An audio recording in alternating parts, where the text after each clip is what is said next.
ಚಿಂದಿ ಉಡಾಯಿಸೋ ಖಾರ ಬಣ್ಣ ರುಚಿಯನ್ನು ನೀಡುತ್ತದೆ. ಮೆಣಸಿನ ಪುಡಿ ಚಿಂದಿ ಉಡಾಯಿಸೋ ಖಾರ ಬಣ್ಣ ರುಚಿ. ಜಮ್ಮು ಕಾಶ್ಮೀರದಲ್ಲಿ ಸೇನೆ ಮೆಗಾ ಆಪರೇಷನ್ ಕೈಗೊಂಡಿದೆ. ಇದರಲ್ಲಿ ಉಗ್ರರ 7 ಮನೆಗಳನ್ನ ಉಡಿಸ್ ಮಾಡಿರೋದು ಸೇನೆ. ಪುಲ್ವಾಮಾ, ಕುಲ್ಗಾಮ್, ತ್ರಾಲ್ ಹಾಗೂ ಬಿಜ್ ಬೆಹಾರ್ ಹಾಗೂ ಶೋಪಿಯಾನ್ನಲ್ಲಿದ್ದಂಥ ಉಗ್ರರ ಮನೆಗಳನ್ನ ಧ್ವಂಸ ಮಾಡಲಾಗಿದೆ. ಈಗಾಗಲೇ ಭಾರತೀಯ ಸೇನೆ ಮೆಗಾ ಆಪರೇಷನ್ ನಡೆಸ್ತಾ ಇದೆ. ಈ ಮೆಗಾ ಆಪರೇಷನ್ನಲ್ಲಿ ಉಗ್ರರ 7 ಮನೆಗಳನ್ನ ಧ್ವಂಸ ಮಾಡಲಾಗಿದೆ. ಪುಲ್ವಾಮಾ, ಕುಲ್ಗಾಮ್, ಟ್ರಾಲ್ ಹಾಗೂ ಬಿಜ್ ಬೆಹಾರ್, ಶೋಪಿಯಾನ್ನಲ್ಲಿದ್ದಂಥ ಉಗ್ರರ ಮನೆಗಳು ಧ್ವಂಸ ಆಗಿರೋದು. ಎಹ್ಸಾನ್ ಉಲ್ ಹಕ್ ಹಾಗೂ ಜಾಕಿರ್ ಅಹಮದ್ ಗನಿಯಾ, ಶಾಹಿದ್ ಅಹಮದ್ ಕುತಾಯ್, ಜಾಹಿದ್ ಅಹಮದ್, ಹ್ಯಾರಿಸ್, ಆಸಿಫ್ ಅಹಮದ್ ಹಾಗೂ ಅದಿಲ್ ತೋಕಲ್ ಮನೆಗಳನ್ನ ಭಾರತೀಯ ಸೇನೆ ಧ್ವಂಸ ಮಾಡಿದೆ. 7 ಉಗ್ರರ ಮನೆಗಳನ್ನ ಧ್ವಂಸ ಮಾಡಿರೋದು ಭದ್ರತಾ ಪಡೆ.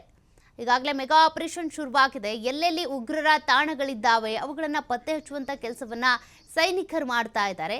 ಭಾರತೀಯ ಯೋಧರ ಕಾರ್ಯಾಚರಣೆಯಲ್ಲಿ ಈಗ ಪುಲ್ವಾಮಾ, ಕುಲ್ಗಾಮ್, ಶೋಪಿಯಾನ್ ಅಲ್ಲಿನ ದೃಶ್ಯಗಳನ್ನು ನೀವು ಗಮನಿಸ್ತಾ ಇದ್ದೀರಾ.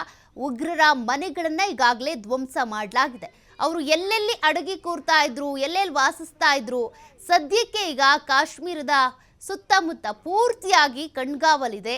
ಎಲ್ಲೆಲ್ಲಿ ಅಡ್ಕೊಳ್ತಾ ಇದ್ರು, ಅವ್ರ ಮನೆಗಳು ಎಲ್ಲೆಲ್ಲಿತ್ತು, ಮತ್ತು ಇಲ್ಲಿಂದ ಅಟ್ಯಾಕ್ ಆದ ತಕ್ಷಣ ಎಲ್ಲಿಗೆ ಎಸ್ಕೇಪ್ ಆದರು ಅದೆಲ್ಲದನ್ನೂ ಕೂಡ ಪತ್ತೆ ಹಚ್ತಾ ಇದ್ದಾರೆ ಭಾರತೀಯ ಯೋಧರು.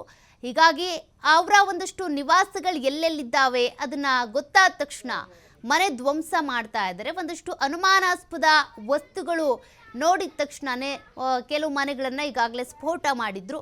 ಈಗ ನೋಡಿ ಪುಲ್ವಾಮಾ, ಕುಲ್ಗಾಮ್ ಹಾಗೂ ಶೋಪಿಯಾನ್ನ ದೃಶ್ಯಗಳನ್ನು ನೀವು ಗಮನಿಸ್ತಾ ಇದ್ದೀರಾ. ಉಗ್ರರ ಮನೆಗಳನ್ನು ಧ್ವಂಸ ಮಾಡಲಾಗಿದೆ. 7 ಉಗ್ರರ ಮನೆಗಳು ಧ್ವಂಸ ಆಗಿರೋದು ಈ ಒಂದು ಮೆಗಾ ಆಪರೇಷನ್ನಲ್ಲಿ.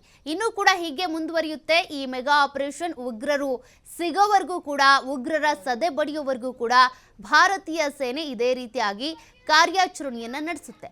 ಸದ್ಯಕ್ಕೆ ಈಗ ಜಮ್ಮು ಕಾಶ್ಮೀರದಾದ್ಯಂತ ಕೂಡ ಪೆಹಲ್ಗಾಮ್ ಇರ್ಬೋದು, ಬೈಸರನ್ ಇರ್ಬೋದು, ಸುತ್ತಮುತ್ತಲಿನ ಎಲ್ಲ ಪ್ರದೇಶಗಳಲ್ಲಿ ಸೆನ್ಸಿಟಿವ್ ಝೋನ್ಗಳಲ್ಲಿ ಈಗ ಮತ್ತಷ್ಟು ಭದ್ರತೆ ಹೆಚ್ಚಾಗಿದೆ.